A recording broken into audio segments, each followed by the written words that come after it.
Est-ce que comme moi, tu te demandes pourquoi, en tant qu'infirmière, tu es si mal payée? Pourquoi nos hôpitaux sont de plus en plus vétustes?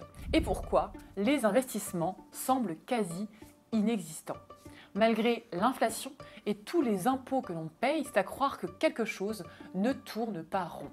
Car de l'argent, dans les caisses, il y en a. Je te propose aujourd'hui de décrypter ensemble de façon claire et simplifiée les méandres de la gestion budgétaire de l'État pour comprendre où part notre argent et pourquoi les soignants et les hôpitaux sont la dernière roue du carrosse en termes d'investissement. Tout d'abord, essayons de comprendre comment fonctionne le budget de l'État. Comme pour tous les comptes en banque, le budget de l'État est composé de recettes et de dépenses. Il est déterminé chaque année pour l'année suivante. Entre janvier et décembre, le gouvernement et le Parlement se mettent donc d'accord pour fixer les recettes et les dépenses à travers ce qu'on appelle le projet de loi des finances. Ce projet, régulièrement contrôlé pendant son élaboration par la Cour des comptes et l'Union européenne, est ensuite validé par le président de la République avant le 31 décembre. Attention, le budget doit être équilibré pour qu'il y ait autant de dépenses que de recettes, ni plus ni moins. À la fin de l'année, si les dépenses de l'État sont inférieures à ces recettes, on dit que le budget est excédentaire. Et c'est plutôt une bonne nouvelle. Même si on pourrait se dire qu'on n'a pas suffisamment investi pour doper la croissance. Sauf que ça fait plus de 30 ans que ce n'est pas arrivé en France. Nous, on est plutôt dans le cas contraire, les dépenses sont supérieures aux recettes. On dit donc qu'on est en budget déficitaire. Pour financer ce surplus de dépenses, l'État est obligé d'emprunter. C'est cet emprunt qui constitue sa dette et chaque année, il paie des intérêts pour sa dette. Résultat, ça fait 30 ans qu'on emprunte et que la dette ne fait que gonfler. Observons maintenant d'où vient l'argent que gagne l'État. 95% des recettes sont des recettes fiscales. Des taxes, premièrement, donc principalement de la TVA, des taxes sur les produits pétroliers, l'alcool, le tabac par exemple. En gros, on paye dès qu'on achète quelque chose, un produit ou un service. Ensuite, des impôts, donc sur les revenus, sur les sociétés et sur le patrimoine. Bref, on paye en permanence à partir du moment où l'on gagne de l'argent et quand on consomme également.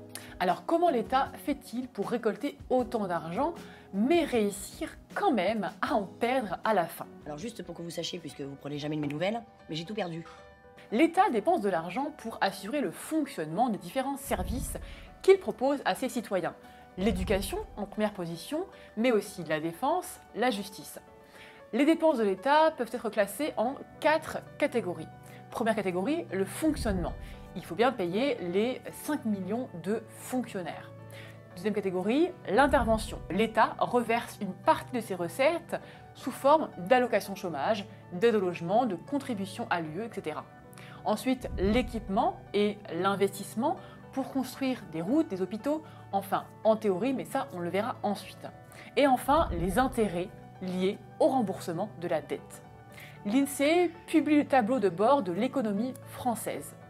On y voit sur 1 000 € de dépenses publiques, 575 € sont redistribués pour la protection sociale, donc allocation chômage. 96 € sont consacrés à l'éducation et seulement 60 €, soit une infime partie, sont affectés aux régaliens, donc à la défense, à la sécurité et à la justice. C'est extrêmement peu.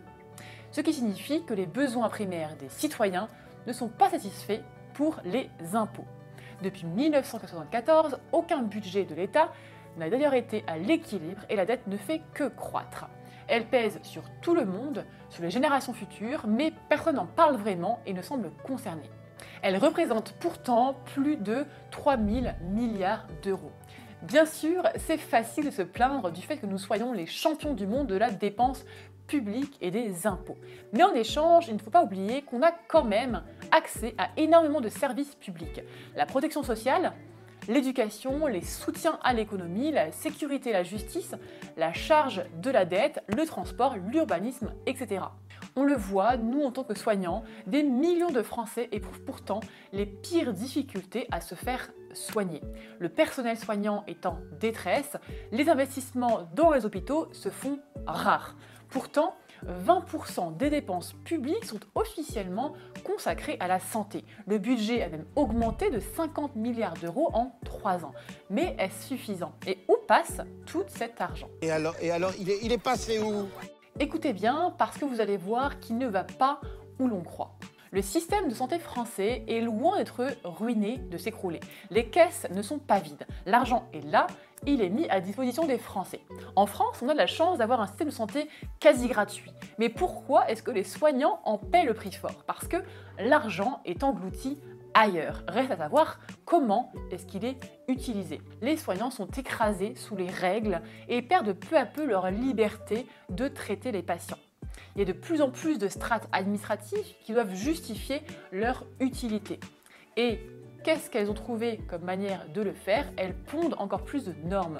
Sauf que ces règles prennent une ampleur considérable qui retombe finalement sur les soignants qui doivent les appliquer. Et à chaque fois qu'une nouvelle norme sort, c'est logique, elle doit être suivie d'un mécanisme de régulation et de contrôle, et donc des coûts de mise en conformité, d'inspection, bref, tu l'as compris, le principe.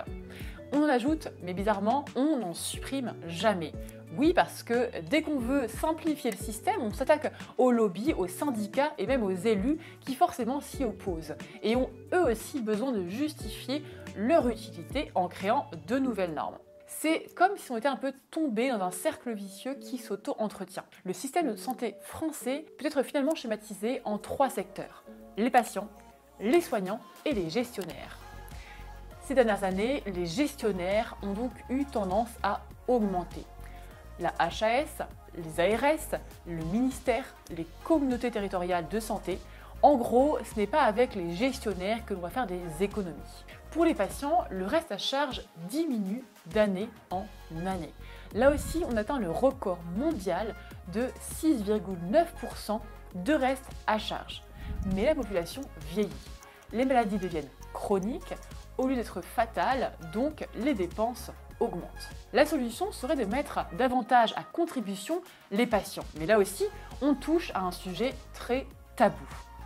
Tu l'as compris, le secteur sur lequel on va faire des économies, ce ne sera pas celui des patients, ni celui des gestionnaires, qui pompent tout le budget clairement qui est lié à la santé.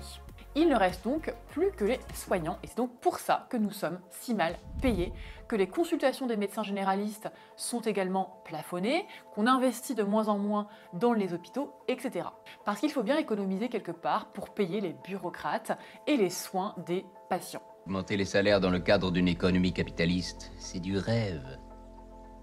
Si l'État s'endettait pour subventionner la croissance, ça ne serait finalement qu'une question de temps avant qu'on ne voit un retour sur investissement et que la courbe de la dette s'inverse. Malheureusement, ce n'est pas le cas actuellement en France. L'État s'endette pour payer ses fonctionnaires, ses bureaucrates et l'édification de nouvelles normes et de nouvelles instances de contrôle.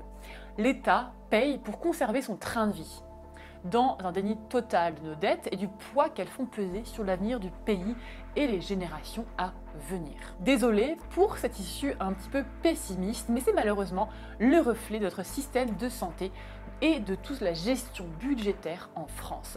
Et il est important que les soignants comprennent comment les recettes sont allouées, comment sont gérées les dépenses et où sont faites les économies actuellement. Tant que cette gestion budgétaire ne sera pas complètement réformée, le système de santé et la rémunération des soignants ne pourront pas évoluer positivement.